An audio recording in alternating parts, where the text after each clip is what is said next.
¿Sabían que a pesar de la gran popularidad del deporte y del tema de los icebergs, aún no hay ningún solo iceberg dedicado al boxeo?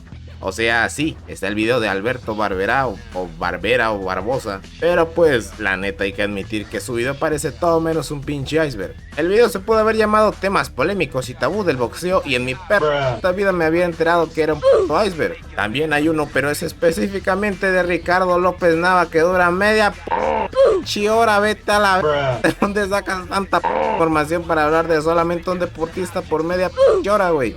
Y pues a falta de un buen iceberg como es, he decidido hacerlo yo mismo, ya que ni iceberg hay hecho en fotos. O sea, no solo no hay videos, sino que tampoco hay icebergs hechos por la gente. Así que no solo tengo que hacer el video, sino que tengo que hacer todo el tema del iceberg. O sea, la foto, pues.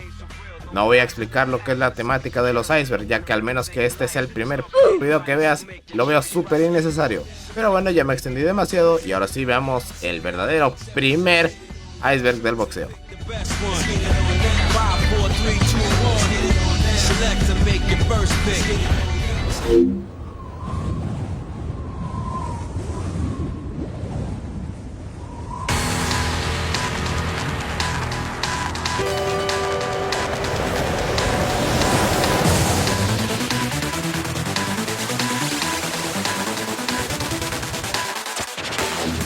Saúl Canelo Álvarez es un boxeador que levanta muchísima polémica, pues ha hecho cosas como tener peleas en peso pactado, marcar cláusulas de rehidratación, ser apoyado por una televisora nacional o el doping positivo que lanzó en el año 2018. La gente de México que no cree en él siempre sale casualmente en mayo o septiembre cuando pelea con estas mismas cosas. Y siempre que hay una publicación de él, puedes estar por seguro que en los comentarios siempre habrá un güey diciendo que el Canelo le duraría lo mucho 2 rounds, que compró a X rival, o algún meme del circo de los Reynosos.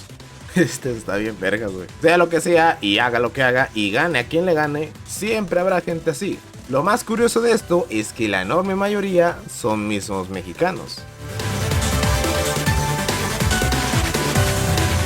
Estas fechas son muy importantes en el boxeo, ya que por lo general es la fecha que todos los púgiles se pelean por tener las luces. Es como Navidad para los fanáticos del boxeo, y pese a ser una fecha mexicana, hay veces que no hay un solo mexicano en la estelar, aunque claro, la presencia no falta. La saga de películas Rocky ha servido de inspiración para muchísimos boxeadores a tal punto que algunos toman el mismo nombre como apodo, y se ha dado muchos casos de combates que parecen a una película de Rocky. Además, como dato extra, en cuanto a películas de deportes, el deporte más usado para hacerlas es el boxeo. Parecido al caso de Canelo, Mayweather fue extremadamente criticado en su momento por su despilfarre de dinero hasta pelear 2 veces por año, solamente en mayo y septiembre, escoger a sus rivales o de haber perdido X o Y combate. La verdad sea dicha, no todo es egocentrismo en este hombre, y como prueba está la vez que pagó todos los gastos del funeral del Chicanito Hernández, el boxeador que le dio la oportunidad a Mayweather de disputar su primer título mundial a pesar de no ser merecedor de este. Siguiendo el hilo de Floyd, muchos han quedado impresionados con las enormes sumas de dinero que se pueden generar con el deporte, pero la verdad sea dicha, nuevamente, esto es como una especie de trabajo piramidal. Hay muy pocas personas que están ganando toneladas en la cima, mientras que hay enormes cantidades de púgiles ganando muy poco en lo más bajo. Y no es que esté tan monopolizado, hay que ver lo que ganaban estas estrellas en sus primeros combates. El desierto de Nevada se ha convertido en el punto de encuentro para las veladas más apantallantes del deporte de los puños en los últimos años, aunque el boxeo no se salva de la ciudad del pecado, ya que si se trata de robos, Las Vegas tiene un historial criminal muy alto, y hablando de robos,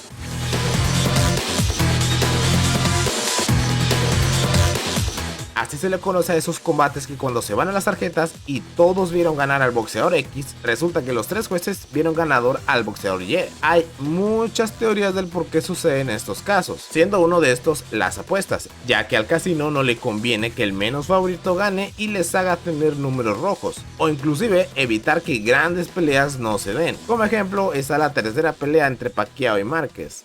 Sí, Márquez, ya sabemos que te robaron el combate y que a ti no te regalaron nada. Sí, ya sabemos. En fin, Se especula muchísimo que ese combate fue un robo, ya que la pelea de Mayweather-Pacquiao estaba a nada de firmarse y una derrota del filipino sería lluvia sobre el negocio.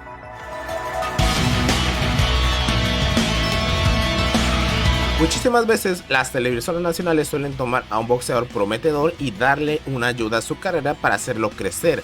A cambio, esta televisora tendrá la completa exclusividad para sus entrevistas, eventos y combates. En México hay dos ejemplos muy claros de esto: Saúl Canelo Álvarez por parte de Televisa y Julio César Chávez Jr. por parte de TV Azteca. Si te tocó vivir la época de algunos en la televisión nacional, recordarás cómo estas televisoras hablaban maravillas de su respectivo boxeador y cómo te lo querían meter hasta en la puta sopa. Esta misma sobreexposición de ambos fue causante de odio de la gente en ambos casos. Estoy seguro de que te has topado con esta imagen en varios lados. Bueno, déjame presentártelo, pues él es Jorge Kawachi, un ex político y ex boxeador mexicano que acumuló una apantallante récord de 12 victorias, 0 derrotas y 12 knockouts, la mayoría de estos en el primer asalto, o como mucho en el segundo. Pero que el récord no te deje engañar, ya que la única pelea que se ha logrado filtrar hasta el momento de este hombre expone lo que era asistir a uno de sus combates. Literalmente un circo. Lo más denigrante para el deporte es que este sujeto fue campeón internacional crucero de la CMB y campeón latino de la OMB.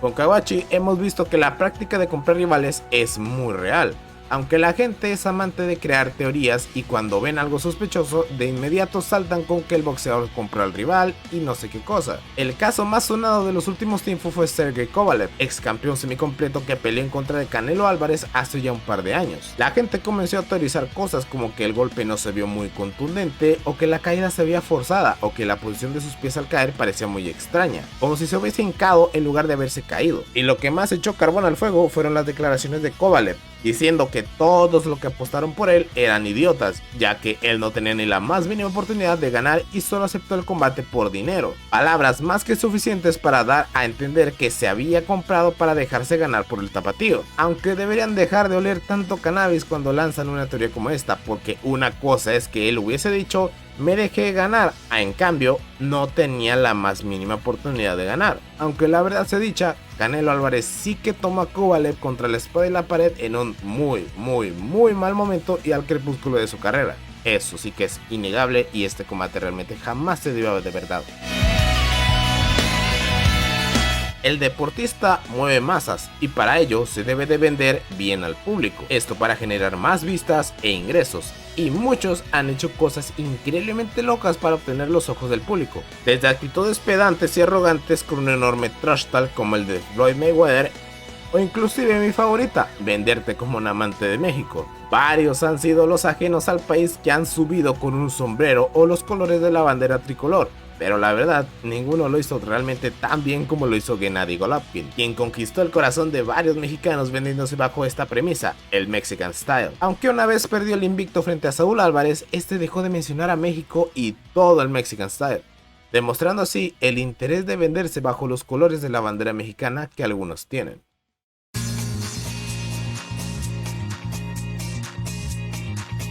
Los youtubers han tenido presencia en el ring desde hace ya algunos años, pero todo explotó con la llegada de los hermanos Paul, haciendo cosas como enfrentar a ex peleadores de la UFC en el caso de Jake, o enfrentar a ex boxeadores legendarios como Mayweather en el caso de Logan. Pese a que a muchos esto le parezca una ofensa, ya que supuestamente están manchando el nombre de este sagrado deporte, porque cómo es posible que un youtuber se meta a un cuadrilátero. La verdad es que la llegada de estos dos hombres al boxeo ha sido algo increíblemente beneficioso para el deporte, por varios motivos que podremos ver más adelante. Y las otras las puedes ver en un video que subí ya a mi canal hace un tiempo, dando mi opinión acerca de los youtubers en el boxeo. Link en la descripción, en la pantalla, o no sé, búscalo en mi canal.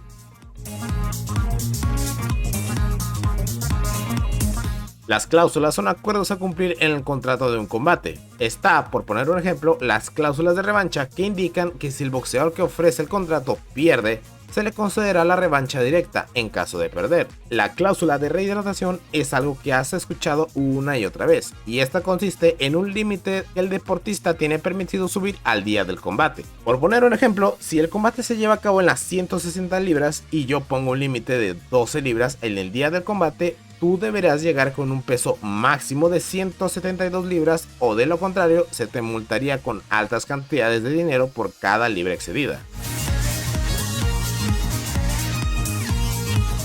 Parecido a las cláusulas de rehidratación, el peso pactado se utiliza para tener un combate en una categoría de peso, pero en un margen de peso específico dentro de este. Supongamos que soy un boxeador de 160 libras y tú uno de 168. Yo no quiero subir por darte ventaja y tú no quieres bajar por no estar en desventaja. Entonces llegamos a un peso pactado, pelear en un peso específico dentro del margen entre las 161 y las 167 libras. Pese a sonar justo, la verdad es que la gran mayoría de veces el boxeador que suele bajar de peso al indicado para el combate en el peso pactado suele estar en desventaja, ya que si apenas logra dar el peso en su categoría, ahora tendrá que recurrir a métodos poco saludables para bajar aún más de peso, como dejar de comer o deshidratarse.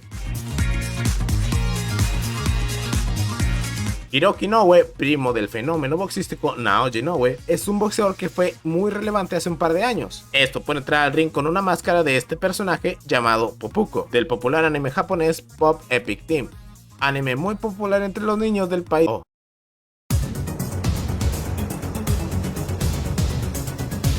El conflicto en Medio Oriente vivido en tiempos recientes ha afectado muchísimo al país, desde cortar los suministros exportados al país hasta eliminar redes como TikTok o Instagram. Y claro, los ídolos rusos también han sufrido. En cuanto a boxeadores, se les impusieron un montón de nuevas reglas, desde que no se podrá ni mencionar su nacionalidad, no se podrá portar ni su bandera ni sus colores, no se podrá tocar su himno, entre un montón de etcéteras. Aunque quién sabe si con la más reciente victoria de Dmitry Bivol frente al número 1 libra por libra sea un parteaguas para que estos púgiles, que poco o nada tienen que ver con este conflicto, se les conceda el derecho nuevamente de portar orgullosos sus colores, o al menos se les trate de una manera un poco más respetuosa.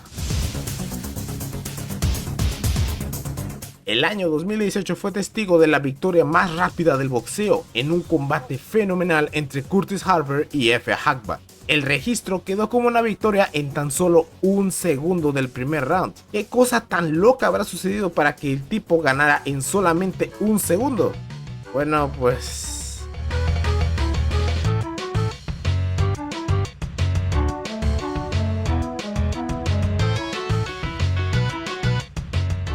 Sep. Esta acción fue tomada como un gracioso bochorno en toda internet y el mundo, y tiempo después Harper alegó por qué había tomado esa decisión, diciendo que era una forma de protesta para que se le diera una mejor paga, aunque el tiro en sí le salió por la culata, ya que jamás recibió una mejor paga y el mundo entero se burló de él, y no volvió a pelear hasta hace poco en el 2021, teniendo 2 combates y ambos perdidas por puntos.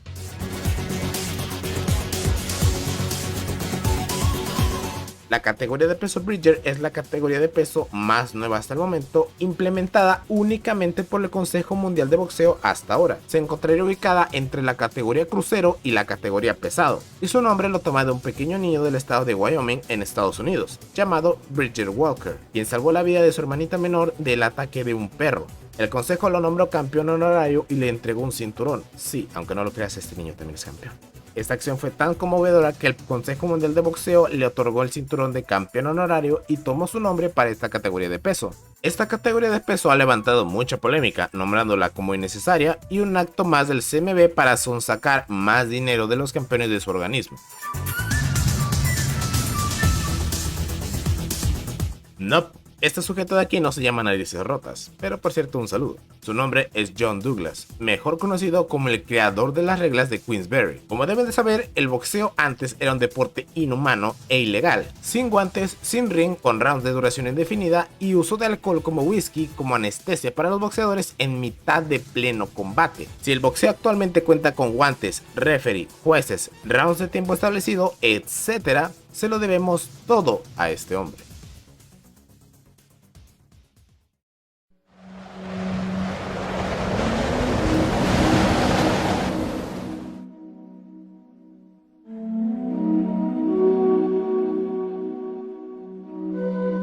Desde hace un tiempo, fanáticos del boxeo y de las MMA han discutido defendiendo su deporte por la supremacía del deporte de contacto, explotando todo finalmente en el combate entre Floyd Mayweather y Conor McGregor. Esto abrió la puerta a muchos combates de boxeo entre boxeadores y peleadores de MMA, ganando en todos los casos boxeadores, con únicamente una excepción hasta el momento, cuando Julio César Chávez Jr. perdió en contra del peleador de UFC Anderson Silva en su deporte, contra un hombre de 47 años.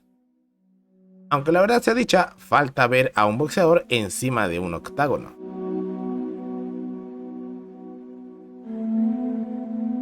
El COVID-19 afectó a todo el mundo, desde hogares hasta espectáculos. Como ejemplo, el fútbol tuvo que mudar a una especie de torneos en el juego FIFA, para luego mutar a aquella especie de mutación extraña de fútbol con sana distancia. Sí, estaba como de la verga. El boxeo evidentemente también cambió, se cancelaron varios eventos y durante un tiempo hubo boxeo solamente a puertas cerradas o con muy poco público. Pero esto no fue impedimento para Nicaragua, quien tuvo un evento súper local cuando el brote estaba en pleno apogeo. Hubo su distanciamiento social, tapabocas e inclusive se rociaron a los boxeadores con desinfectante. Este acto fue súper criticado en su momento, ya que mientras enormes eventos fueron cancelados, el país dio luz verde a un evento súper local en pleno brote de la enfermedad. Sí, el país dio luz verde porque el gobierno fue quien autorizó y llevó a cabo dicho evento, que además no tuvo remuneración económica ya que fue evento de entrada gratuita, exponiendo a un montón de gente a la enfermedad sin ellos realmente ganar un solo centavo del evento. Un acto que dio muchísimas cosas irresponsables de las que hablar.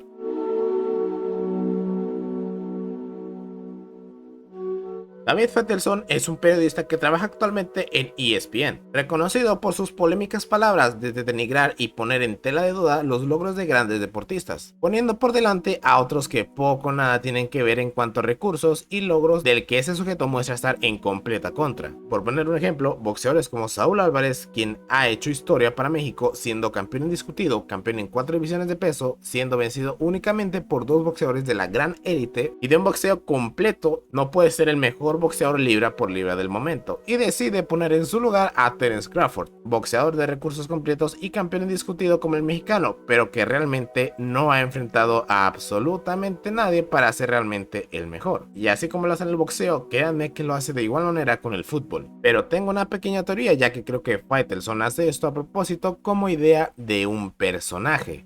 En primera, porque no creo que alguien sea tan trico y tan cabeza dura como para soltar lo que este señor suelta, más a su edad actual, cuando uno se supone que ya debe tener conocimiento de sus palabras y acciones. La segunda es que la polémica vende y mucho, y no sería tan entretenido de ver un programa donde todos ven hacia un lado, en lugar de uno donde hay 2 bandos que ven a lados distintos. Y la tercera, ya para resumir, es lo que pone en su biografía de Twitter. Que por cierto me pueden seguir como @king_kovalev. Este pone un aviso legal de que cualquier tweet que mandes o etiquetes a Faitelson estás dando permiso y autorización para utilizar tu tweet en algún programa de ESPN. Más que curioso si vemos como otros grandes nombres de la misma cadena televisiva no ponen absolutamente nada parecido a lo que pone Faitelson. En fin, saquen sus propias conclusiones.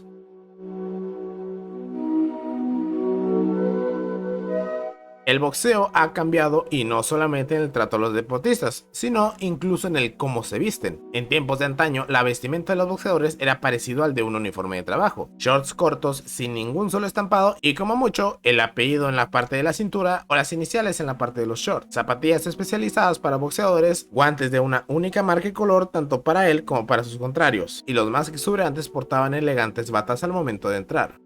En la actualidad esto ha cambiado un montón. Pueden utilizar desde shorts cortos, largos, shorts faldas con decorativos muy distintivos y llenos de marcas que podrían llegar a patrocinarlo. Además de zapatillas, se pueden utilizar tenis deportivos de su marca a elección. Y cada boxeador puede usar el guante de la marca que quiera y del color que desee.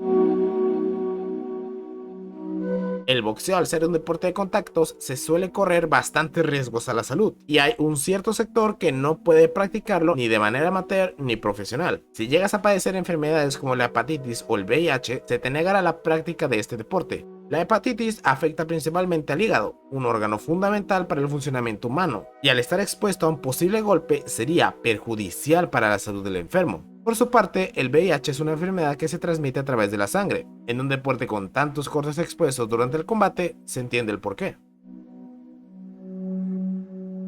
Una vez el combate termina, muchos boxeadores, por no decir la mayoría, se someten a estrictos exámenes médicos. Esto para ver si su cerebro ha sido afectado o en caso de sospecha de demencia pugilística. De igual modo, la enorme mayoría, luego de un duro combate, suele orinar sangre. Esto debido al castigo que sufre el cuerpo y en especial los riñones por tantos golpes.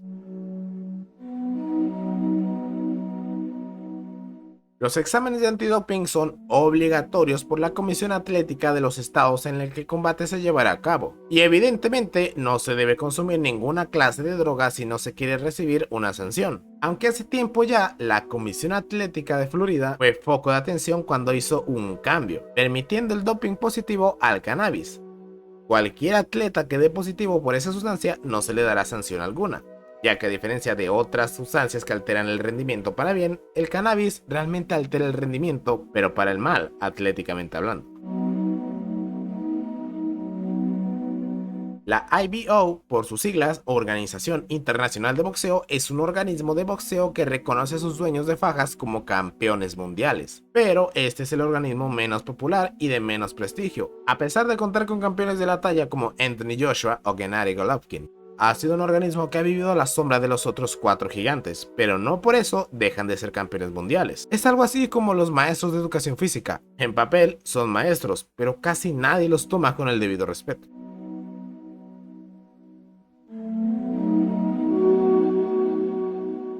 Jang Song-on fue un campeón mundial como cualquier otro, con la diferencia de que él es un norcoreano, por lo que lo hace el primer y hasta el momento único campeón en ser de Corea del Norte. En realidad, él es nacido en Japón y con nacionalidad japonesa, pero de raíces norcoreanas. Su nacionalidad como ciudadano de Corea del Norte fue revocada en el año 2007 y el título mundial lo ganó en el año 2000, defendiéndolo exitosamente en 8 ocasiones antes de ser derrotado. Por lo que sí, este es el primer campeón mundial que da el país de Corea del Norte. Cada entrenador tiene su método de hacer las cosas, pero la gran mayoría coinciden en una cosa en específico: nada de relaciones sexuales previo a un combate. Esto en sí tiene mucho sentido, ya que uno cuando consuma el acto y acaba, y nunca mejor dicho, entra en un estado de relajación y cero tensión, con las piernas ya más flojas y relajadas, y muchos entrenadores culpan a esto como la razón detrás de una derrota. Incluso en la película de Rocky se hace mención a esto, con Mickey diciendo que las mujeres debilitan las piernas. Aunque a día de hoy es un tema de discusión si realmente esto es cierto o es solamente un mito, aunque realmente nunca está de más por si las dudas.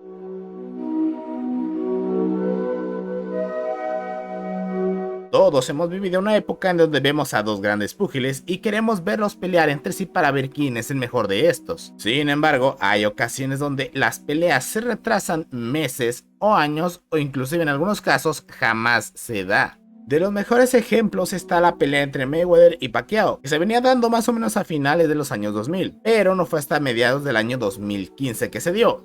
Media década más tarde, esto por un montón de cosas que se explicarían más adelante. Y un combate que jamás se dio fue el de Ricardo Finito López en contra de la Chiquita González. Ricardo López era un peso paja y Humberto González un mini mosca, pero López jamás quiso subir a mini mosca para enfrentarlo y jamás se dio el combate. Declaraciones recientes de Nacho Beristain, entrenador de ambos, aclaró que la razón del por qué no se dio el combate fue más que nada por un tema monetario.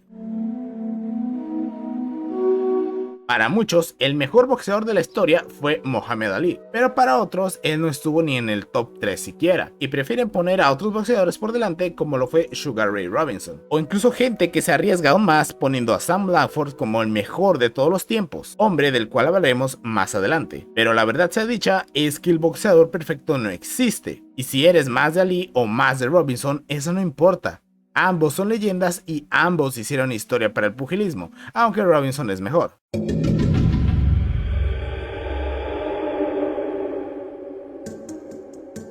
La báscula de los pesajes oficiales son máquinas realmente muy específicas. A diferencia de las básculas electrónicas que suelen fallar algunas veces, estas básculas son revisadas por la comisión y tienen un margen de error ridículamente pequeño. Por eso, cuando un boxeador no da el peso, suele recurrir a pequeñas trampas para esto. Algunos suben los brazos para contrarrestar el peso, o suben y bajan y vuelven a subir para intentar confundir a la báscula, o incluso en algunos casos llegan a sostenerse de alguien más. Parece ridículo, pero solo muestra la desesperación de lo que es tener que marcar el peso.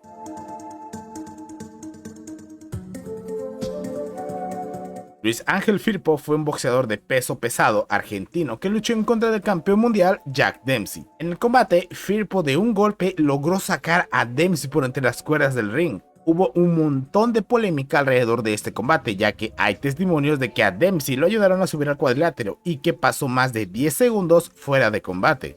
Lastimosamente, tras esto, el argentino fue noqueado. Pero gracias a este combate pasaron un montón de cosas. Ahora, cuando un boxeador es noqueado fuera del ring, la cuenta se extiende de 10 a 20 segundos.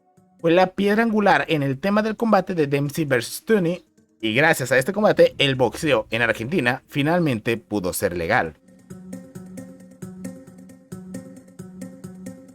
Hablando de legalización, Cuba no corrió con la misma suerte. La dictadura de Fidel Castro prohibió el boxeo en la isla caribeña, por lo que boxeadores cubanos que querían ganarse la vida con sus puños tuvieron que escapar de su país, intentando suerte en algún otro lugar, como lo podría ser Estados Unidos o México, naciendo así grandes leyendas cubanas en el boxeo. Mas sin embargo, en abril de este año, en su año ya número 60 de prohibición, Cuba finalmente decidió dar luz verde al boxeo profesional, por lo que solo queda ver cómo se desenvuelve el boxeo cubano de ahora en adelante.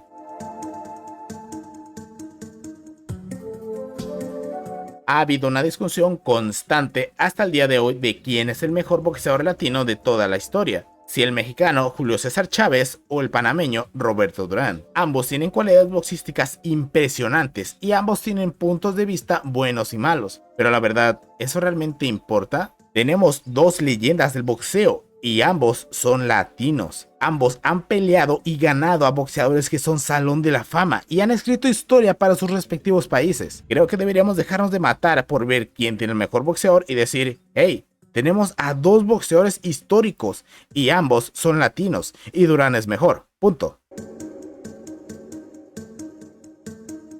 Siempre que pelea a alguien como, por ejemplo, Canelo, salen los analistas o turistas del boxeo con lo mismo de siempre. Es un circo, les ponen puros costales, todo es un pinche show, ya está todo coreografiado. Sale tu tío borracho a poner las fotos de Julio César Chávez, el 89-0. Gran récord, por cierto.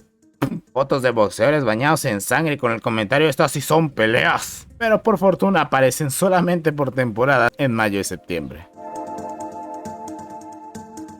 La ley Mohamed Ali son una clase de reglas establecidas que buscan proteger el bienestar y satisfacción del deportista. Algunas de las reglas que vienen en esta serían el uso de guantes de marca y color que cada boxeador desee y no la misma marca y color para ambos, o que el boxeador debe estar notificado de cuánto será su paga por un combate y hacer públicas las bolsas de ambos. Esto para saber que no hubo un robo por parte del promotor o algo por el estilo.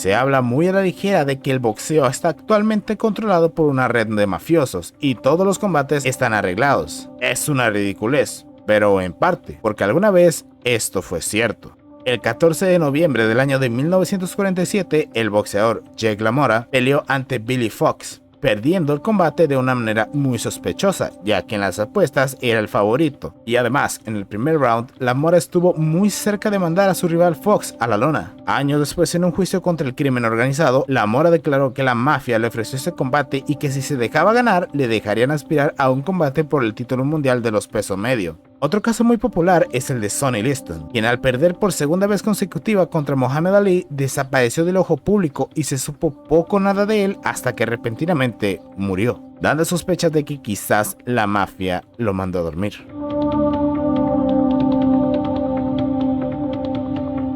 Antonio Margarito, un boxeador proveniente de Tijuana, quien tuvo muchísima polémica hace algunos años por supuestamente haber utilizado yeso en uno de sus combates anteriores. Sin embargo, luego de varios años decidió romper el silencio en el podcast de Un Round Más.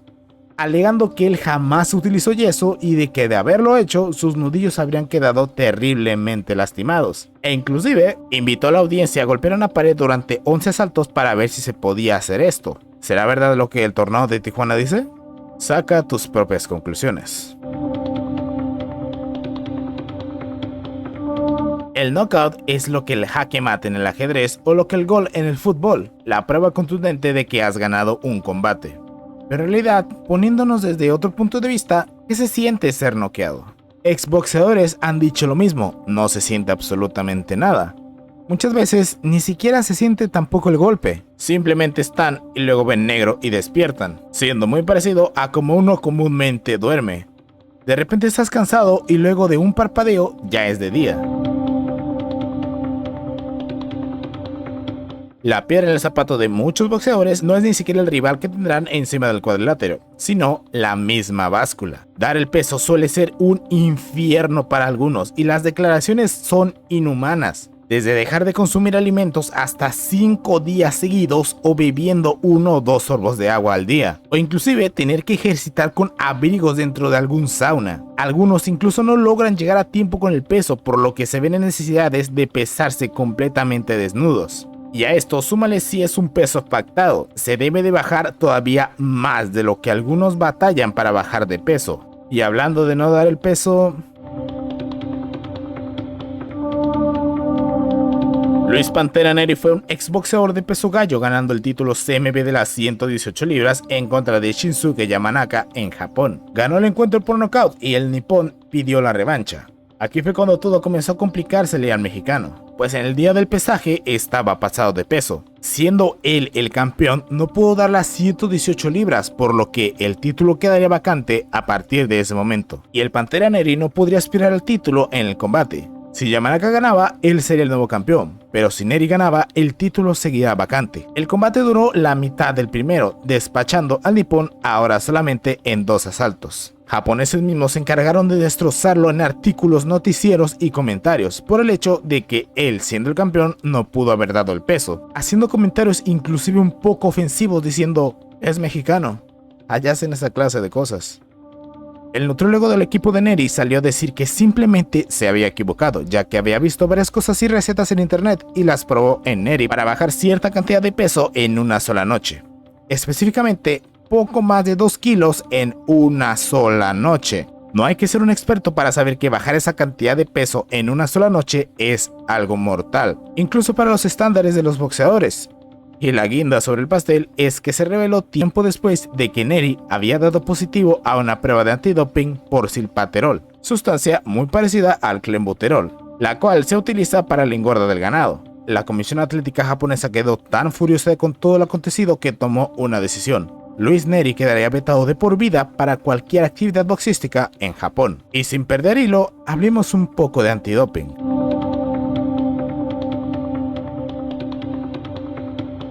Manny Pacquiao, la leyenda filipina, fue la sensación a nivel mundial, y por eso se pedía a gritos una pelea en contra de Floyd Mayweather, la antítesis boxística del filipino. Pero algo que no muchos saben es la razón del por qué esta pelea se retrasó tanto, y es porque Pacquiao no quería someterse a una prueba de antidoping olímpico propuesta por Floyd Mayweather. Los antidoping regulares se hacen a través de la orina, pero los olímpicos se hacen a través de la sangre, por lo que es una manera muchísimo más segura de encontrar sustancias que en un antidoping regular no se encontrarían. Pasaron varios años para que Pacquiao finalmente aceptase el doping olímpico, pero alegó que se sometería a él antes y después del combate, pero sin embargo se negó a hacerse uno 30 días antes del combate.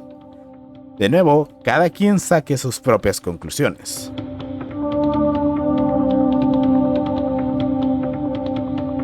Últimamente muchos boxeadores retirados han vuelto para hacer peleas de exhibición. Julio César Chávez, Eric Morales, Travis Arce, inclusive más como Holyfield, Tyson o Roy Jones Jr. Esos actos han sido criticados tanto para bien como para mal, ya que aquellos que no pudieron verlos en su prime al menos pueden ver un poco de ellos actualmente, y los ingresos suelen ser para actos caritativos. De igual modo, ha habido gente que critica malamente esos actos, tachándolos de viejos y criticando el hecho de que señores de mediados 50 años no se mueven exactamente igual que como cuando tenían 20 años.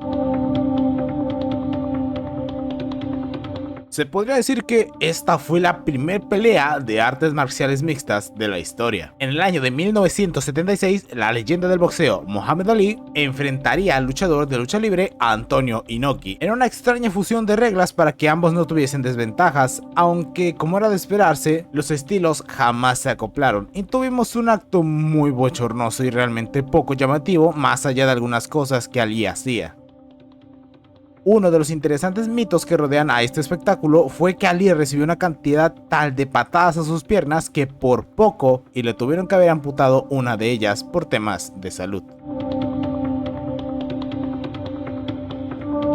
Mike Tyson fue en su momento el deportista mejor pagado del planeta, y a esto sumándole que era conocido como el hombre de hierro. Nadie le había podido siquiera haberle hecho tambalear, por lo que con ese ego desmedido a tope decidió buscar un rival de su calibre. Este fue a un zoológico e intentó sobornar a uno de los empleados para que le dejasen luchar en contra de un gorila. Nadie accedió a la petición de Tyson y esto le salvó la vida, ya que un gorila adulto posee una fuerza de 4 a 9 veces superior a la de un humano.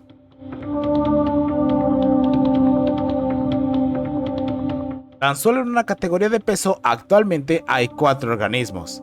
En teoría, por cada categoría debería de haber 4 campeones del mundo, ¿no? No, porque los campeones interinos están ahí, por lo que no son 4, sino en realidad 8. Ah, perdón, me equivoqué. Son 10. Cuando se llega a un número de defensas exitosas, el campeón regular pasa a ser campeón diamante en el caso del CMB o supercampeón en caso de la AMB, dando así oportunidad a más boxeadores a disputar el campeonato y la oportunidad de ganarlo. La AM parece haberse dado cuenta de lo enredoso que era esto y decidió eliminar a los campeones interinos, dejando así solamente a los regulares y a los super. Y de igual modo, el CMB también hizo lo propio, haciendo un nuevo campeonato, el campeón franquicia. Desde el vamos, con el nombre da hincapié para que la gente teorice cosas malas. El campeonato franquicia para el CMB es súper sencillo. Un campeonato exclusivo y prestigioso, dado no a cualquiera y al que no se puede aspirar en un combate, sino que el consejo te lo otorga cuando lo vea necesario, ya sea por tus logros, defensas, etc. Es realmente sencillísimo de entender para el consejo, pero no para el público, a tal punto de que incluso lo que les acabo de comentar muy posiblemente esté mal. El CMB, en lugar de ayudar a limpiar el desastre, solo hizo más cochinero, y como si de por sí no fuera ya por sí solo algo polémico, al primero que nombraron campeón franquicia fue al Canelo, quien años antes les escupió a ellos y a su cinturón. Y esto no lo puse en el iceberg, pero desde el 2017 el CMB tiene la maña de hacer cinturones especiales para las peleas de mayo y septiembre. ¿Otro campeonato? No realmente, solo son conmemorativos. Estúpidamente caros, eso sí, y que sirven solamente como accesorio. Y aquí es cuando digo yo, en lugar de, yo que sé, lo que les cuesta hacer ese cinturón, ¿se lo den como bono al ganador del combate? Pues el CMB dijo, no, con ese dinero mejor hacemos otro cinturón que no sirve de nada.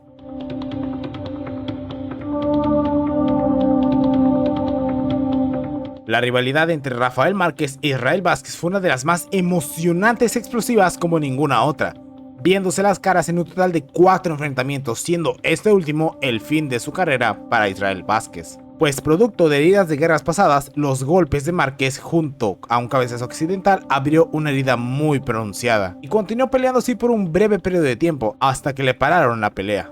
Ese tiempo extra fue lo suficiente para hacerle perder el ojo.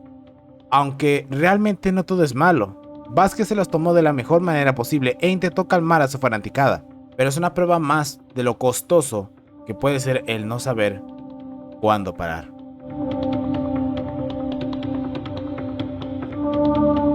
Cada vez más gente valiente que no está conforme con su sexualidad nada al nacer está haciendo un cambio por su felicidad propia, y eso se tiene que respetar. En el caso de hombres, pasando a la transición de mujeres es un proceso complicado hormonalmente y tardío, ya que ya se han desarrollado físicamente como varones y, como se debe de saber, no es lo mismo el rendimiento y la fuerza de un hombre comparado al de una mujer. Por eso hay tanta gente exigiendo que se tomen cartas en el asunto en esto de las atletas transgénero, ya que en algunos de estos casos, cuando eran hombres pasaban más por pena que por gloria en los rankings, y cuando hicieron la transición, sorpresa, victoria tras victoria.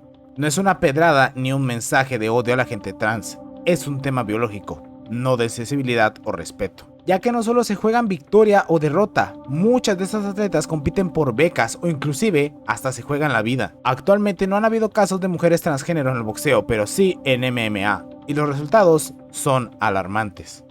Y no pasará mucho tiempo para que alguna mujer trans llegue al boxeo. De nuevo, no estoy diciendo que deberían de negarles el derecho a competir, sino que los altos mandos deben de empezar a tomar cartas en el asunto. Esto para que sea una competencia realmente justa. No es un tema de sensibilidad o respeto a tu decisión. Es un tema de ciencia humana, lógica e integridad a las deportistas. Gary Taylor y Amanda Serrano pelearon hace relativamente poco, en lo que es considerados para todos como la mejor pelea de boxeo femenil de todos los tiempos. Lo gracioso aquí es que esta pelea fue promocionada en gran parte por el youtuber Jake Paul, quien ha sido sumamente criticado por sus combates. Es increíble cómo tuvo que venir alguien completamente ajeno al deporte para hacer las cosas como se deben y mostrarles a todo el mundo el boxeo femenil en su máximo esplendor.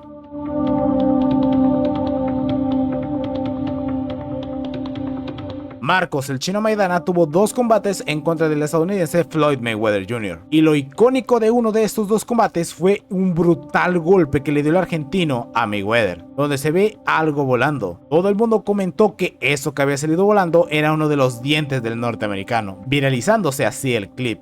Incluso el chino hizo mofa de esto, publicando un collar con el diente de Mayweather en redes sociales. Pero la verdad es que el diente de Mayweather jamás salió de su boca. Esto por simple lógica, es extremadamente difícil arrancarle a alguien un diente con simplemente un golpe, más con el guante puesto y más aún con el mouthpiece. Y lo que salió volando podría haber sido en realidad más bien un pedazo de vaselina. Tanto Mayweather como Maidana han dicho que ningún diente salió volando. Aunque claro, el chino no se aprovechó la oportunidad para mofarse de él.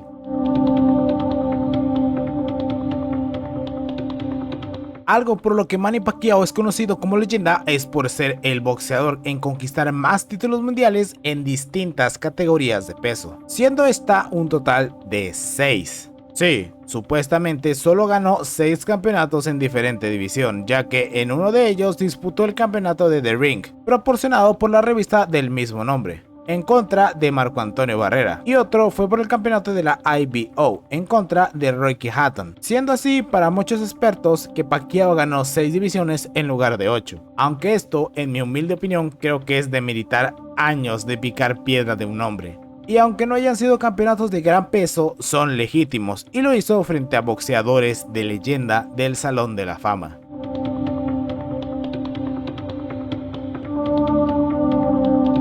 En un inicio solo había un campeonato mundial, aunque en per se era más bien un título internacional nombrado mundial. Después de esto se dio pie a los organismos bien forjados, CMB y AMB, ahora 2 títulos mundiales por división, para luego dar paso a la FIB, siendo así 3, pero luego se proclamó la OMB y se abrieron campeonatos interinos y supercampeonatos en la AMB y títulos diamantes en el CMB, y en tiempo después también agregó el campeonato franquicia.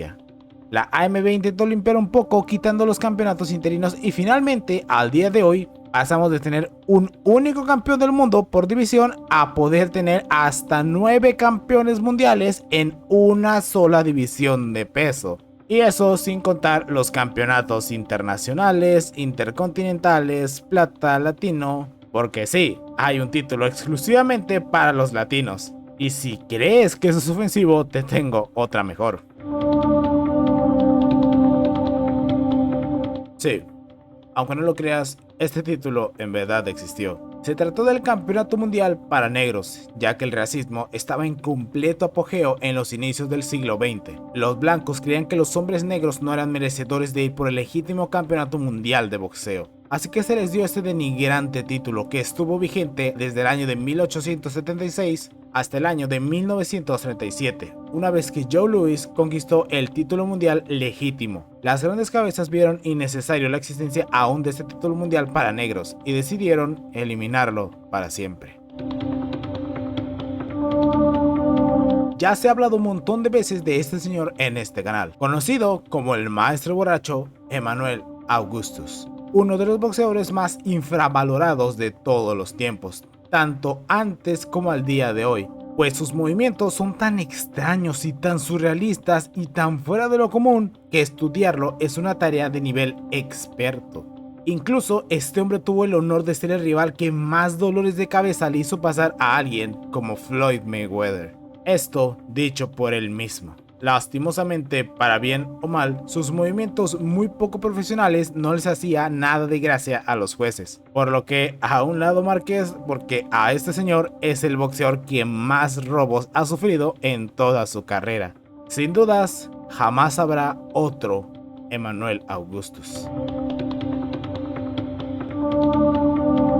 Seguro has escuchado de este nombre o quizás no. Y la verdad es que Al Haymon está rodeado de muchas preguntas. Al Haymon, para quien no lo sepa, es un promotor de boxeo quien ha manejado la carrera de varios atletas de renombre, tales como Floyd Mayweather, Manny Pacquiao, Errol Spence, Guillermo Rigondeaux, Andy Ruiz y un enorme etcétera. Es dueño de la promotora PBC, quien transmite sus peleas por la televisión abierta, a diferencia de otras plataformas de paga como lo podría ser DAZN. Haymon cobra tan solo el 15% de la bolsa, por lo que lo hace un precio increíblemente bajo en comparación a otros manejadores. Sus funciones generan la mayoría de veces inclusive muchísimo más dinero que eventos de pay-per-view, y miles de teorías también se han dado por esto. No suele dar entrevistas y rara vez asiste a conferencias o eventos que él mismo suele organizar. Inclusive hubo una demanda por parte de Top Rank y Golden Boy Promotions. Esto por supuesto monopolio del mercado, la cual al final no llevó realmente a ningún lado. Sin duda alguna, un promotor increíblemente misterioso, como sacado de una película.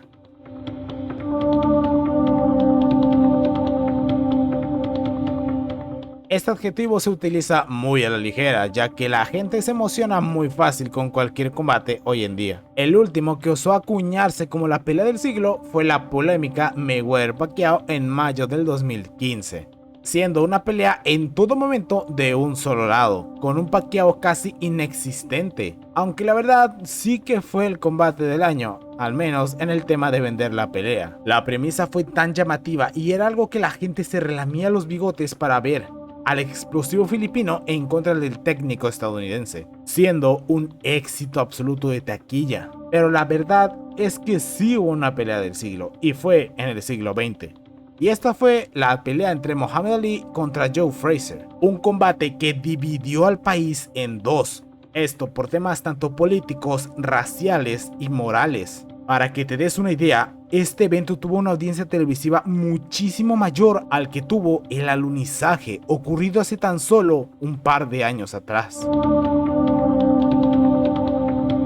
Sam Langford fue un boxeador canadiense de finales del siglo XIX e inicios del siglo XX, incubando su camino en el boxeo en la categoría mosca, para años después llegar a pelear en peso pesado. Es considerado uno de los mejores boxeadores de todos los tiempos y el único boxeador en ser Salón de la Fama sin nunca antes jamás haber ganado un título mundial. No porque fuese malo, sino porque fue víctima de la historia racista de Estados Unidos y jamás se le concedió la oportunidad más de una vez en el año de 1904, pelea que muchos historiadores dicen se la robaron a Langford. Fue un boxeador súper adelantado a su época, usando boxeo a distancia y un juego de pies esquivándolo todo. Pero lamentablemente, la crudeza del deporte le cobró factura, ya que sufrió un desprendimiento de retina y en sus últimos combates estaba peleando legalmente ciego. Al final de su carrera, el hombre terminó ciego, pobre y siendo una víctima de una época muy mala, viviendo de la caridad de mucha gente que se conmovió por él y donaba dinero para el día a día del hombre. Pero como final feliz, en el año de 2020, casi 100 años después, el deporte le hizo la justicia que la vida no pudo, coronándolo y nombrándolo como campeón mundial honorífico.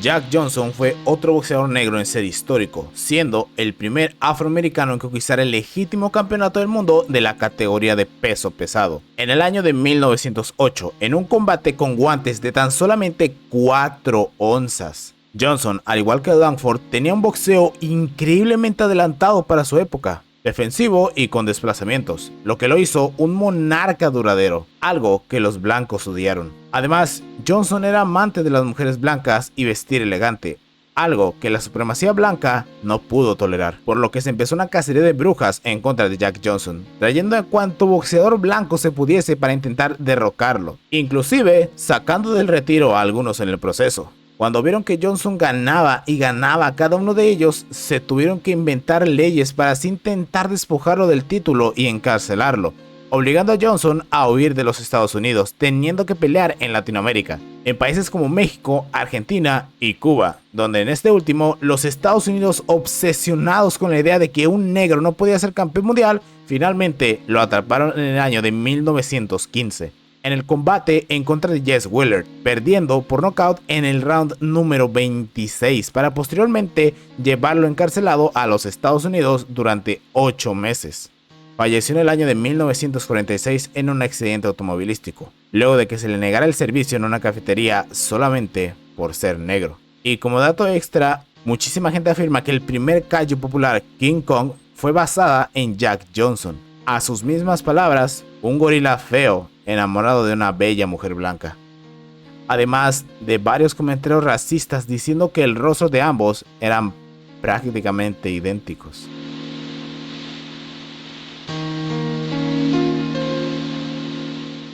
La historia de este boxeador boricua ya es muy conocida, pues por culpa de un muy sucio y asqueroso deportista y un inepto e incompetente referee, este pobre muchacho entró en coma y posteriormente quedó en estado vegetativo. Por fortuna, este campeón cuenta con una amorosa madre y una novia que lo apoyan hasta el día de hoy.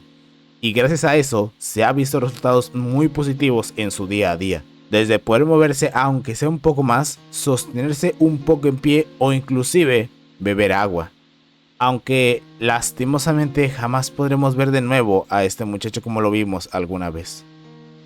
Como dato satisfactorio, Terrell Williams, rival del último combate de Colón, se encuentra actualmente retirado, y Joseph Cooper, de igual modo, siendo su última pelea arbitrada en el año de 2016. Y esperemos que por el bien de ese deporte, que jamás se vuelvan a levantar de la banca.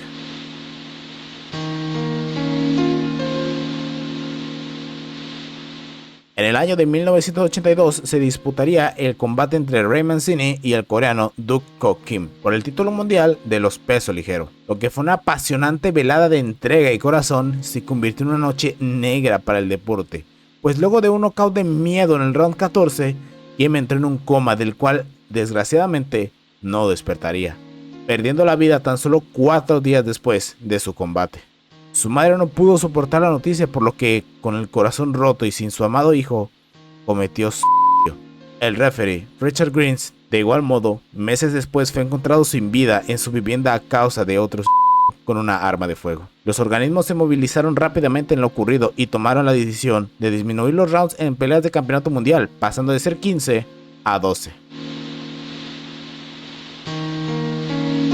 Carlos Monzón fue uno de los mejores boxeadores que ha dado el país de Argentina, por no decir el mejor, teniendo un monopolio muy cómodo en la categoría de los pesos mediano, siendo amado por todo un país e inclusive saliendo en algunas películas. Pero en el año de 1988 se suscitaría un horrible acto donde este exboxeador había asesinado a su pareja. Habían registros de violencia doméstica por parte de Elise Muñoz, expareja de Monzón, pero todo explotó en febrero del 88, donde incluso a pesar de este acto feminicida, Monzón fue elogiado como un héroe por sus hazañas deportivas. Si eso no es indignante para ti como ser humano, las palabras que dijo Monzón en su juicio para defenderse te helarán la sangre y te da a pensar en qué tan retorcida estaba la sociedad de aquel entonces. Y me atrevo a decir que un poco inclusive al día de hoy. Cito: a todas mis esposas anteriores yo les había pegado y jamás había pasado nada.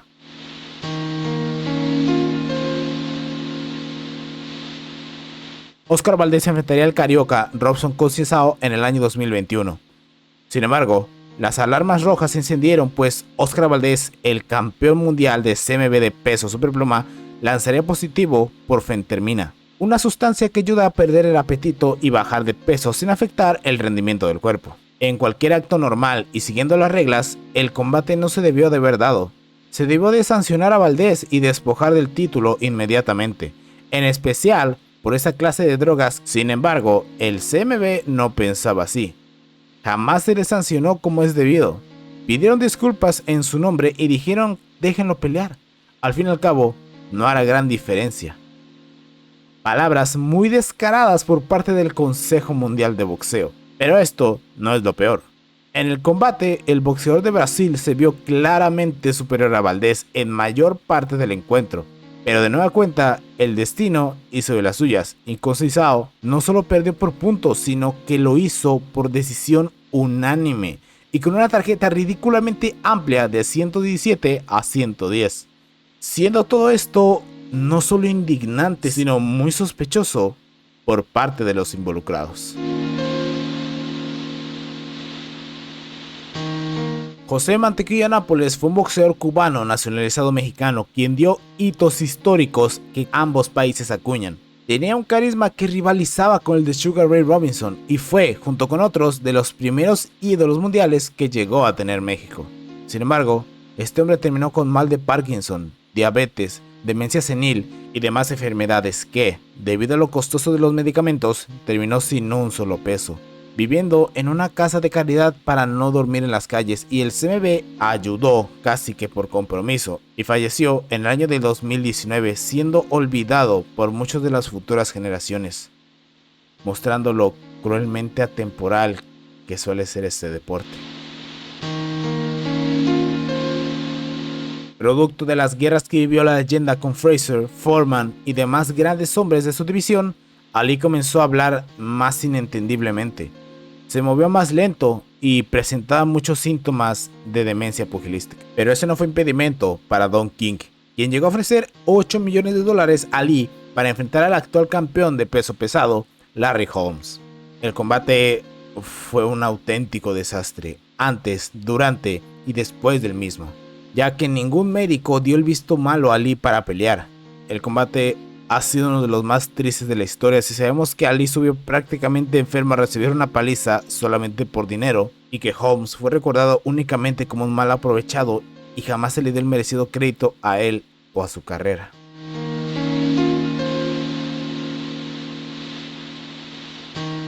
Hablando de Ali, todos sabemos que él fue un activo defensor por el derecho de los negros y ha sido la viva imagen de la lucha por la igualdad de razas. Pese a esto, hubo una época donde esto se puso en tela de duda, específicamente en su rivalidad con Joe Frazier, un hombre negro, proveniente de un lugar donde trataban a su gente de la peor manera posible. Siendo criado en el campo y en pocas palabras, Frazier era la clase de gente por la que Ali se supone que luchaba. Sin embargo, lo que Ali hizo fue todo lo contrario. Desprestigió a Frazier no solo como deportista, sino también como persona, llamándolo desde Tío Tom hasta gorila, consiguiendo inclusive una botarga de dicho animal gritando que ese gorila era ni más ni menos que Joe Frazier. Recordemos una vez más lo que simulaba King Kong con Jack Johnson. De igual modo, se descubrió una infidelidad de Ali, a pesar de que su religión era uno donde la mujer se le tenía que tratar con el debido respeto, más a una esposa. Janet Zacarías fue una joven mexicana de 18 años de edad. Su récord oficial quedó en 2 victorias y 4 derrotas, 3 de estas por nocaut. Debutaría a los 15 años de edad, pero se retiró luego de una mala racha. Luego de esto, a los 18 años, se casaría con un boxeador de nombre Giovanni Martínez, boxeador de un récord de 7 ganadas, 12 perdidas y un empate, y de esas 12 derrotas, 7 fueron seguidas. Pero esto no fue un impedimento para él, quien buscó la gloria boxística de cualquier modo posible. Hizo a su pareja regresar a un cuadrilátero y tuvo un combate de regreso donde no solamente fue noqueada, sino que salió en camilla y entrada en urgencias, ya que había sufrido de una inflamación cerebral. Las leyes indican que si eres noqueado, forzosamente debes de dejar toda actividad deportiva profesional durante al menos 100 días. Y la pareja de Janet, quien fungía como representante, lo tomó muy al reglamento, pues su combate anterior fue el 14 de mayo del 2021 y el siguiente fue el 28 de septiembre, tan solo un par de días después de que se cumpliese con lo establecido. Fue llevada a Canadá con una boxeadora prometedora que buscaba carne de cañón para inflar su récord por tan solamente $1,430. La función fue llevada casi que ilegalmente, pues no fue regida por ningún organismo de boxeo. Las imágenes de las pocas personas que filmaron con celulares son fuertes e impactantes, ya que Janet sufrió de convulsiones mientras su equipo inútilmente intentaron sujetarla o reanimarla. La atención médica tardó demasiado y luego de horas fue inducida a un coma del cual jamás despertaría. ¿Sabes qué es lo más triste del caso? Nadie se hizo responsable. Ni el novio, ni la incompetente casa promotora, algún organismo o los organizadores del encuentro. Solo una madre sin su hija y un niño sin su hermana. Todo por un entre mil comillas hombre que le encantaba viajar por el mundo aunque no ganara, y quien se llevó por entre las patas la vida de una muchacha, la cual ya estaba alejada de todo esto. Who killed Davy Moore? Why, what's the reason for? Not I said the referee, don't punch your finger at me. I couldn't stop. Lo que estás escuchando es un cover de la canción Who Killed Davy Moore. El 21 de marzo de 1963, el norteamericano Davy Moore y el cubano-mexicano Ultiminio Ramos chocaron guantes por los títulos AMB y CMB de peso pluma. Durante el combate, Davy Moore se golpeó en la nuca con una de las cuerdas del ring, más específicamente en el tronco del encéfalo. Moore después de esto, increíblemente se vio bien, incluso en la entrevista inmediata luego de perder, pero se desmayó en su camerino, donde luego de 2 días en coma, perdió la vida. La noticia fue muy sonada, no tanto por la muerte en sí, que desgraciadamente para esos entonces era pan de cada día, sino que absolutamente nadie se responsabilizó por la muerte del hombre, dando origen a la letra de la canción, donde todo el mundo siente lástima de la tragedia, pero absolutamente nadie se responsabiliza de ella. Esta noticia fue de tal impacto que si habrás visto el popular anime y manga de Ashton Joe, te recordará a una escena exactamente similar que ocurre en la obra y que proviene de este combate.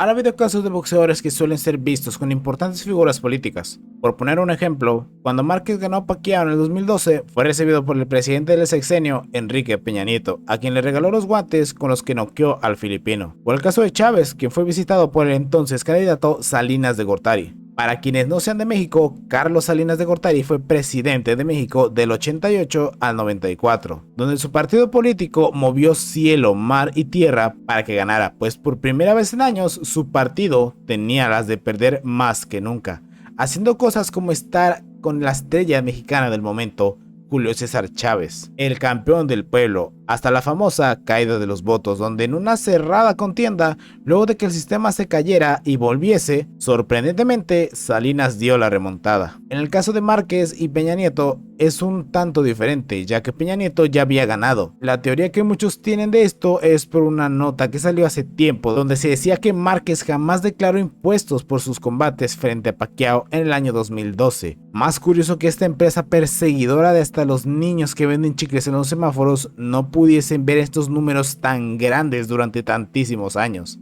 Más específicamente durante el sexenio de Enrique Peña Nieto, y que tras esta supuesta amistad con el boxeador, todos sus polémicos actos fueron olvidados momentáneamente.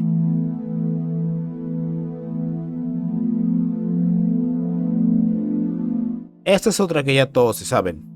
Un prometedor muchacho enfrentaría al boricua Luis Resto en un combate completamente injusto, donde las manos de Resto desfiguraron por completo el rostro del americano. Luego del combate, el padre de Collins, quien hacía como su entrenador, notó algo extraño en los guantes de su contrario y exigió que fueran decomisados y revisados. Se ha difundido a puños el hecho de que supuestamente el relleno de sus guantes fue reemplazado con yeso, aunque personalmente veo más creíble otro hecho, que dice que en realidad únicamente le quitaron todo el relleno a los guantes, pegándole prácticamente a puño limpio. Pero sea como sea el caso, lo que había hecho fue uno de los actos más asquerosamente antideportivos, quedando al final con Resto y su entrenador vetados de por vida del deporte de los puños, y un Collins Jr. ciego y en depresión, quien optó por la vía más trágica posible.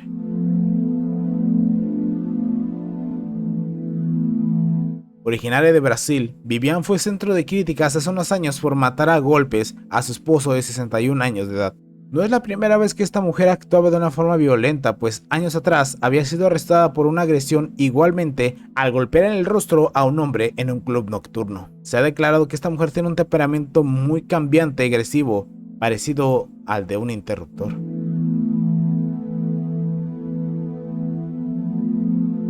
Arturo Gatti fue encontrado sin vida en el año 2009 en su lujosa mansión, siendo la declaración del momento como aunque hay muchas sospechas de que esto no es así, pues semanas antes del suceso, su familia le influenció en su testamento y beneficiarios a su muerte. También como primera sospechosa fue su misma esposa, quien supuestamente habría asfixiado a Gatti hasta su muerte con su propio bolso, aunque fue liberada por falta de pruebas. Este caso es increíblemente lleno de huecos y al final posiblemente jamás se sepa qué pasó en realidad o quién fue el causante.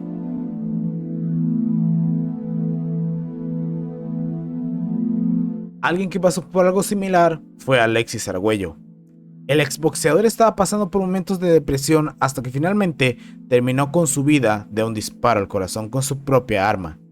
Aunque claro, eso dicen las notas. Al Arguello estar metido en la política de un país con tantas carencias de los derechos humanos en tiempos recientes, en su momento, Arguello fue el rebelde que fue en contra de los hombres de alto poder y al parecer, por poseer cierta información delicada para el partido, se decidió mejor silenciarlo.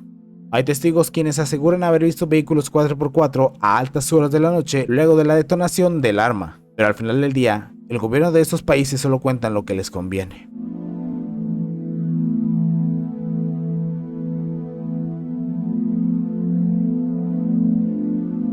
Tal y como leíste, el boxeador Román El Chocolatito González está a favor de la dictadura puesta en su natal Nicaragua, uno de los países más pobres del mundo, sometido por personas hambrientas de poder. Esto ha causado el descontento de varios nicas a la figura de Román, en un deporte en el cual tanto hombres como mujeres salen adelante de la vida a base de puñetazos. En sus entrevistas promueve y admira los actos de esta dictadura impuesta por Daniel Ortega. Inclusive, algunos nicaragüenses han estado estos últimos años deseando ver caer nuevamente a esta figura por dichos actos y declaraciones.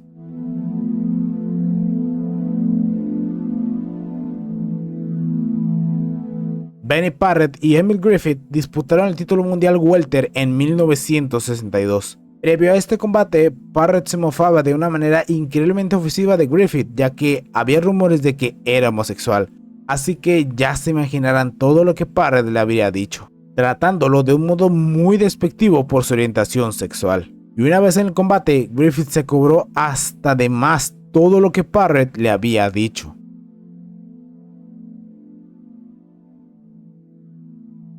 Luego de días en coma, Parrett perdió la vida, y este combate fue el causante de que durante algunos años el boxeo quedase completamente baneado de la televisión. Años después, en el 2002, Emil Griffith confesaría su homosexualidad y en un emotivo encuentro con el hijo del fallecido, Parrett pidió disculpas por lo que había hecho, mientras que el hombre sin padre le dijo que él no tenía la culpa de nada. La frase de Griffith tocó los corazones de todos. Cuando maté a un hombre, nadie me dijo nada, pero cuando amé a un hombre, la gente me rechazó y odió.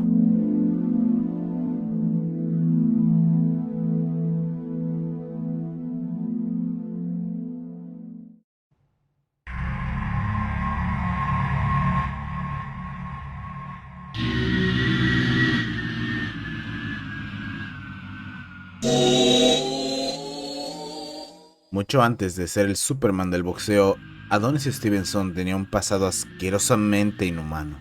En el año de 1998 se descubrió que él, junto a un grupo de hombres, llevaban a cabo una red de prostitución con muchachas, algunas inclusive menores de edad. Y no solo eso, sino que a muchas de ellas, las cuales no llegasen a cumplir una cuota establecida, eran abusadas físicamente, llegando algunas a tener múltiples fracturas por esos violentos actos. Una de esas muchachas rogó y suplicó que por favor le dejasen tan siquiera salir un momento para así comer con su padre. Cuando accedieron a regañadientes a la petición, la muchacha confesaría todo a la policía y estos hombres fueron arrestados, con Adonis Stevenson cumpliendo una muy larga sentencia de 4 años. Comenzaría su carrera profesional en el año 2006 y finalizaría en el año 2018, siendo noqueado en el asalto número 11 por Alexander Bosdick, quedando en un estado muy delicado de salud del cual pudo recuperarse. Pero por su muy turbio pasado, hubo gente que estuvo feliz de que esto sucediese, alegando que era el karma de su horrible y asqueroso pasado.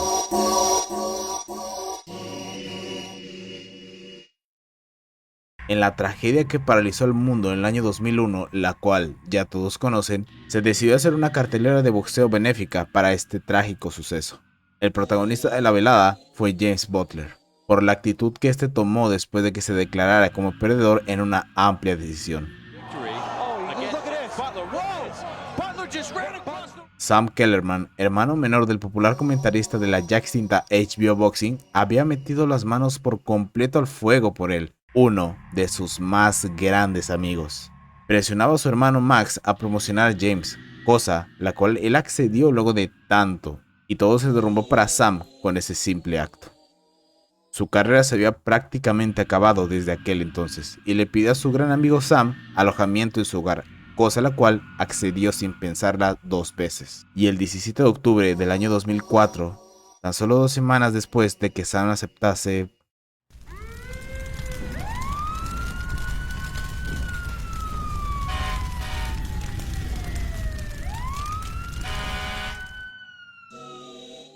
Sam Kellerman fue encontrado sin vida en una silla frente a su ordenador, con toda su casa envuelta en llamas. La autopsia del cuerpo reveló 2 datos perturbadores. El primero era que el cuerpo ya llevaba unos 5 días en ese estado, y el segundo era que el arma del crimen utilizado fue un martillo, con el cual fue golpeado un total de 30 veces en su cabeza.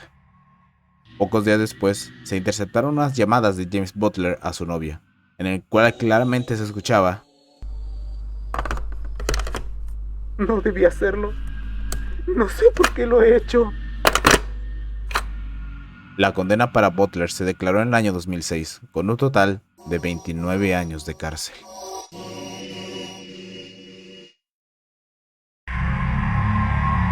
Tony Ayala Jr. fue un boxeador activo entre 1980 y 2003, teniendo un muy extendido lapso de inactividad en el cual fue de noviembre de 1982 y no volvería a pelear hasta agosto de 1999. ¿Por qué? En pocas palabras, Tony Ayala era un violador en potencia. Atacó sexualmente en el baño de un autocine en el cual inclusive rompió la espalda de una de sus víctimas. Y a sus cortos 19 años de edad irrumpió en la vivienda de su vecina, una joven maestra, y violentamente la asaltó sexualmente. Murió en el año de 2015 a los 52 años de edad. Esto por una aparente sobredosis.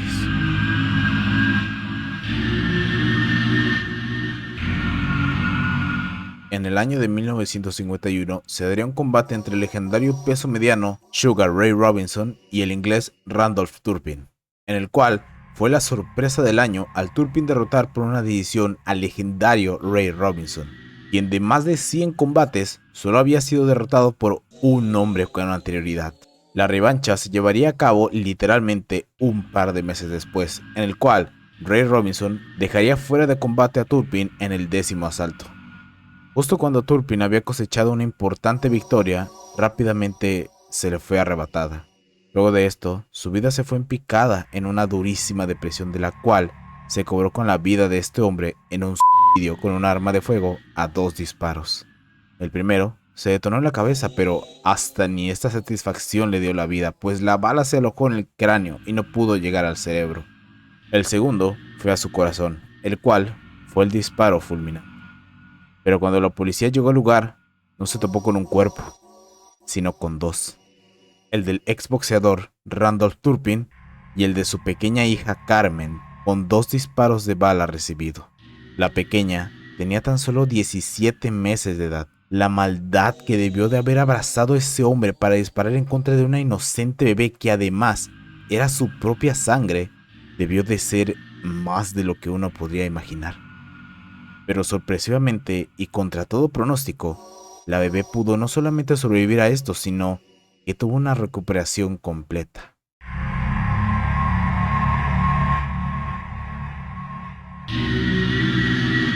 Félix Verdejo era un muy prometedor boxeador proveniente de la Isla del Encanto, Puerto Rico. Digo era, no porque haya fallecido, digo era, porque actualmente su carrera prácticamente ha terminado. En el año 2021, este boxeador cometió un feminicidio en contra de su amante, Keishla Marlene Rodríguez Ortiz. Verdejo ya estaba casado y en el año de 2018 tuvo a su primera hija. Y en el año de 2021, Keishla fue declarada como desaparecida y el país se movilizó rápidamente para encontrarla a como diese lugar. Fue encontrada, sí, pero sin vida. Fue encontrada en un lago, arrojada como si de una simple bolsa de basura se tratase. Testigos afirman que se vio a altas horas de la noche una camioneta arrojar algo al lago. Dicha camioneta se trataba de la camioneta del boxeador Félix Verdejo. A esto se suman varias cosas más, como el hecho de que Verdejo puso punto y final a su relación con aquel entonces su actual esposa. Y el hecho que terminó de catapultar todo era que Keishla se encontraba embarazada. Se dice que Verdejo quería persuadir a Keishla para que ésta accediera a un aborto, o cualquier medio para que no diese a luz al bebé que aparentemente era de él. Me ahorro los detalles del informe por ser algo explícitos, pero en pocas palabras, Verdejo golpeó a Keishla hasta desmayarla para posteriormente inyectar algún fármaco el cual los informes no especifican y posteriormente se arrojaría su cuerpo al lago y Verdejo dispararía en 2 ocasiones a este. Félix Verdejo se entregó a las autoridades declarándose a sí mismo como no culpable y el juicio aún está en proceso. Lo más reciente que se sabe del caso es que Verdejo no afrontará la pena de muerte por este asqueroso acto.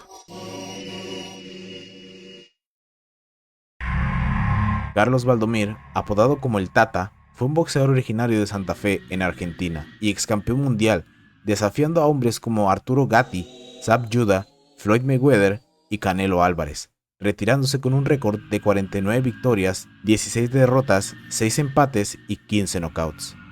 Pero por lo que es recordado ese ser humano no es por su legado, sino por su horrible crimen cometido ni más ni menos que a su propia hija. Reiterados abusos sexuales durante un periodo de alrededor de 2 años, cuando la pequeña tenía entre 8 y 9 años de edad. En el año de 2019 finalmente fue sentenciado a 18 años de cárcel por este repugnante crimen. ¿Sabes qué es lo más triste? Lo más lamentable de todo es que este animal ni siquiera mostró la más mínima empatía o arrepiento de ello. Es más, apeló que la sentencia era excesiva. Por suerte, la muchacha al día de hoy se siente aliviada de haber tenido la valentía de hablar. Y esperemos que ella pueda al menos vivir el resto de su vida con tranquilidad.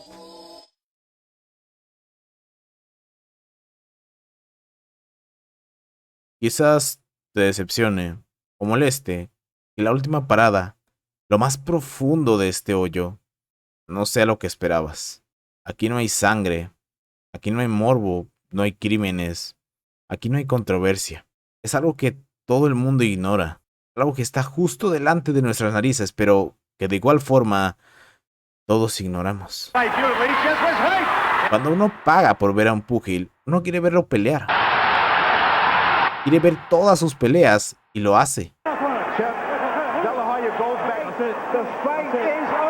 Hasta que el inevitable retiro llega. Pero hey, no importa, porque ya está aquí la nueva estrella en ascenso. El muchacho que da grandes victorias y fabulosas peleas. Por lo que ya no es tan triste la partida de aquel otro hombre, ¿verdad? Cuando yo peleé con Macho Camacho fue cuando yo por primera vez probé la cocaína. Estuve a punto de quitarme la vida varias veces con la pistola. Estuve a punto de quitarle la vida a un hermano mío. Estuve a punto de quitarle la vida a mucha gente, ¿me entiendes? O sea, y me sentía solo. ¿Verdad?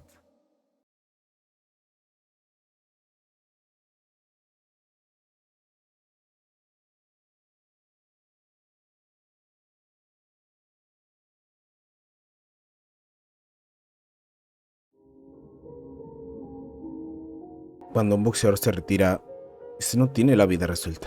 Muchas veces quedan sin un solo centavo, tanto por malas decisiones que hicieron con el dinero que generaron, o porque tuvieron malos hombres que le pagaron mucho menos de lo que en realidad deberían de haber ganado. Pero no solo se trata del dinero. Muchos de los hombres y mujeres que entran al deporte del boxeo son personas que no concluyeron con sus estudios y no pueden aspirar a un trabajo competitivo. Por eso, ellos se entregan de lleno al boxeo, pues el deporte les dio todo. Les dio ingresos, les dio autoestima, les dio confianza y les dio lo que algunos podrían etiquetar inclusive como un estilo de vida. Pues la mayoría de ellos están metidos desde una edad de infantes, inclusive menores a los 5 años. Prácticamente toda su vida ha girado alrededor del boxeo. Todos vemos esas guerras llenas de corazón, sangre y bestialidad. Dos sujetos llenos de valor y coraje dándose de puñetazos mientras nosotros decimos, esto es boxeo. Pero cuando las luces finalmente se apagan, solo vemos a dos sujetos que luchan diariamente por vivir un día más. Las secuelas de esas guerras son más que evidentes.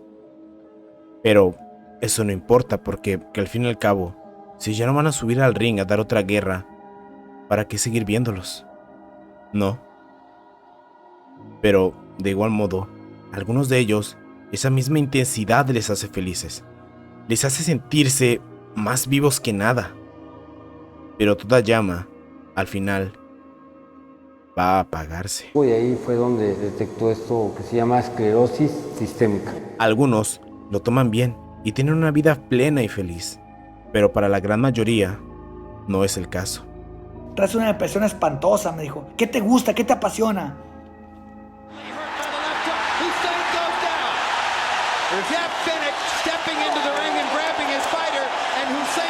Le dije, me gusta el boxeo. Y me dice, ya no puedes.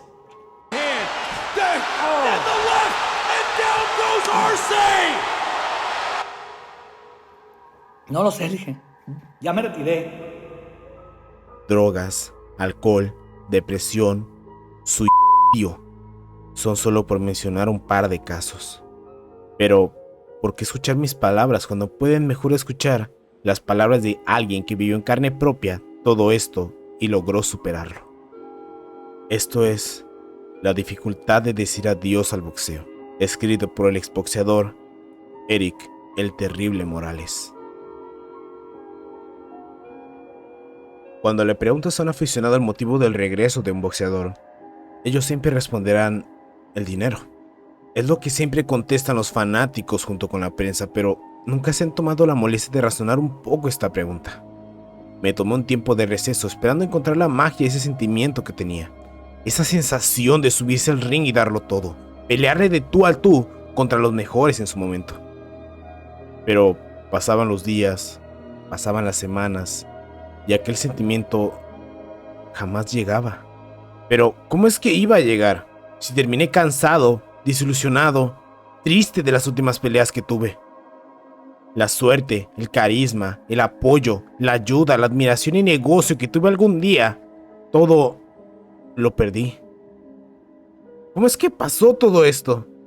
Pues, aceptando peleas que no debía. Imaginen la magnitud de la catástrofe cuando de niño yo soñaba con pelear. Me divertía boxeando. Comencé mi carrera amateur a los 5 años creyendo que algún día sería una estrella de este deporte. Y gané casi todo. A la edad de 16 años, debuté como profesional. Y mis más fieles seguidores de la zona norte, todos creían que yo sería un futuro campeón. Comienza la aventura y los contratiempos, pero poco a poco y sorteando las adversidades que nos daba la vida y nos permite saborear mejor el día de la consagración, a mis 21 años logré experimentar, de manera invicta, el título mundial.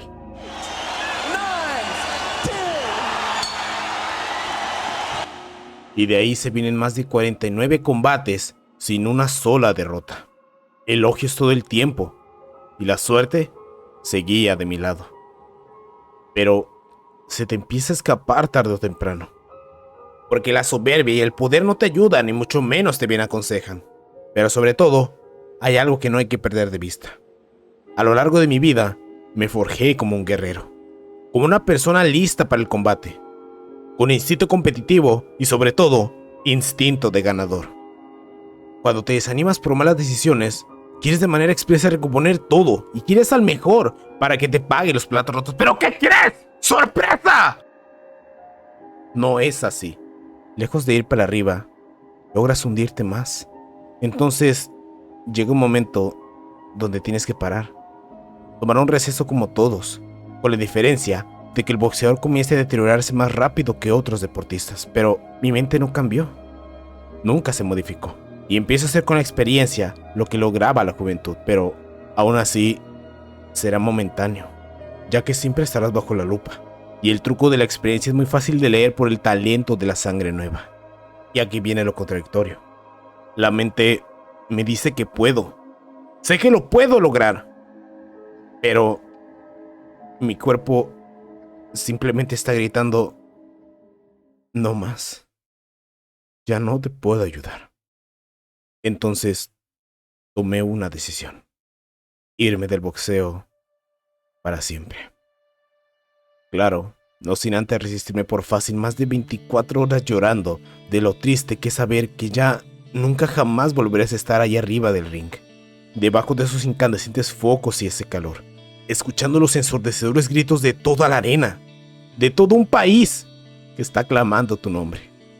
Solo hazte la idea, que te digan que ya no puedes hacer lo que prácticamente has hecho toda tu vida, lo que te entrenaste para hacer día con día. ¿Cómo desaparece el sustento de tu vida, de tu casa y sobre todo de tus sueños? Casi al grado de que eres un minusválido. ¿Alguna vez te has puesto a pensar qué harías si te dicen que ya no sirves para lo que te has preparado toda tu vida? Yo tengo 38 años. Imaginen ustedes que yo empecé en el boxeo a la edad de 5 años. Imaginen ustedes que duré 10 años de amateur, a los 16 me hice profesional. Y duré casi 20 años de profesional. Y hoy a mis 38 años, solamente 30 años me he dedicado a este deporte. Crecimos, nacimos, nos formamos para ser lo que somos, boxeadores. Entonces, imagínate que te digan, ya no sirves para él.